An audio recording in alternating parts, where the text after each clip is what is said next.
yanzu kamar sojoji ne yanda za ka ga mai ta zargin su abu na faruwa gashi kusa da inda suke ba su yi wani abu ba, yawanci abin da ake faɗi kenan ko za ka iya samu kila motar da za su shiga su je su yi rescuing ko su abin da za su yi ba mai ko ba tayoyi ko ba kaza, kuma wanda ya wajaba ya bayar da kuɗin ya cinye.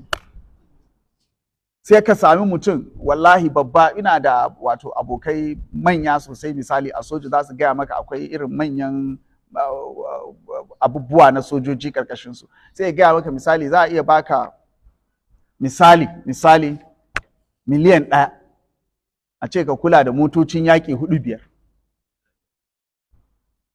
Ya za ka yi da gyaransu, ya za ka yi da tayoyinsu, suna bukata, kuma ka san su yanayin wurin da suke raya kullum cikin bukatan gyara su, kullum maintenance, to wani ya cinye kuɗin in ma fa an yi budgeting kenan, kuɗin ya makale a wani waje.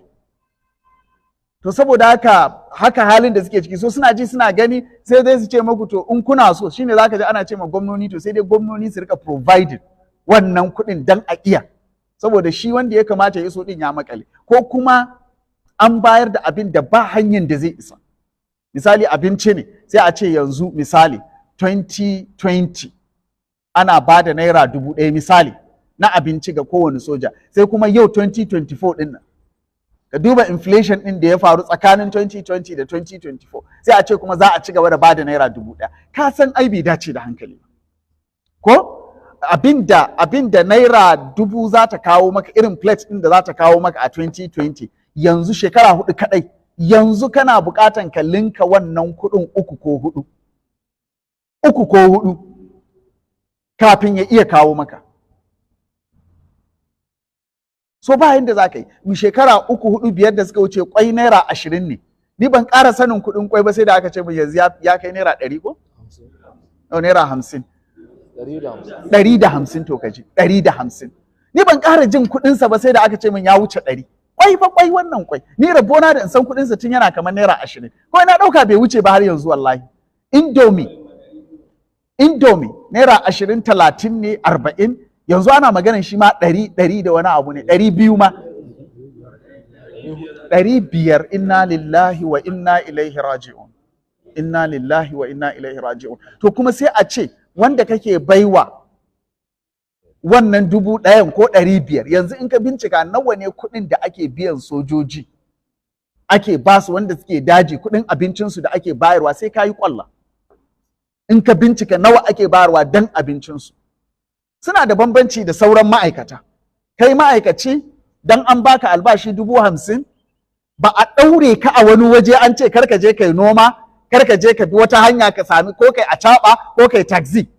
Shi an tattara rayuwansa a waje ɗaya an aje shi. Shi yasa duk dazuzzukan nan sojoji sun koma noma su ba. Ko ba za ka zarge su ba, bai dace ba kwata-kwata. Amma ba za ka zarge shi ba don ya zai yi, ya zai rayu. Ka bashi abinda, shi yasa sai ka rika yana ana nuno hotunan sojojinmu suna gasa masara, suna ci, suna kaza, to ka ba mutum bindiga da makamai masu girma irin waɗannan, sannan kuma ka bashi da yunwa, sannan yana jin yunwa.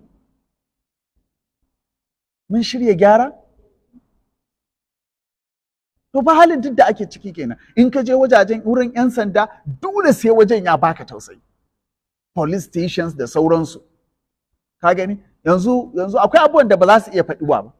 Ba za su faɗu ba kwata-kwata, amma ƙazantansu ya wuce.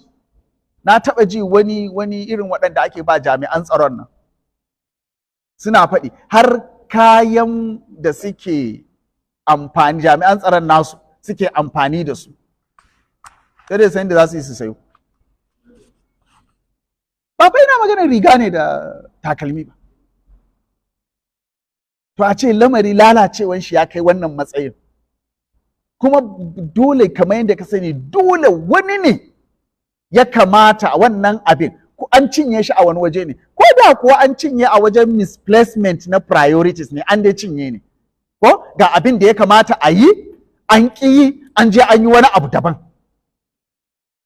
Shi yasa wato akwai wasu 'yan majalisar mu 3 da kullum ina tunanin cewa waɗannan 'yan majalisa ya kamata ma musamman ma rubuta masu takarda na jinjina, waɗannan matasan da aka ba su motoci suka ki karɓa, ba ƙaramin abin sha'awa ba ne, kuma abin da ya kamata mu fara ɓabbakawa kenan a ƙasarmu, saboda dalilinsu shine halin da wanda suke wakilta suke ciki, ba su ga dalilin da za su ɗauki motar miliyan 150-200 su shiga cikin kwanciyar hankali, fiye da miliyan 200 su shiga cikin kwanciyar hankali, talakawansu na halin da suke ciki ba, don haka suka ki karɓa. Wannan abin sha'awa ne, abin sha'awa ne, kuma abin da ya dace da shugabanni ne, abin da ya dace da shugabanni ne.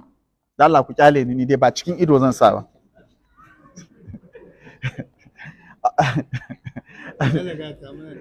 Abin da ya dace da shugabanni ne.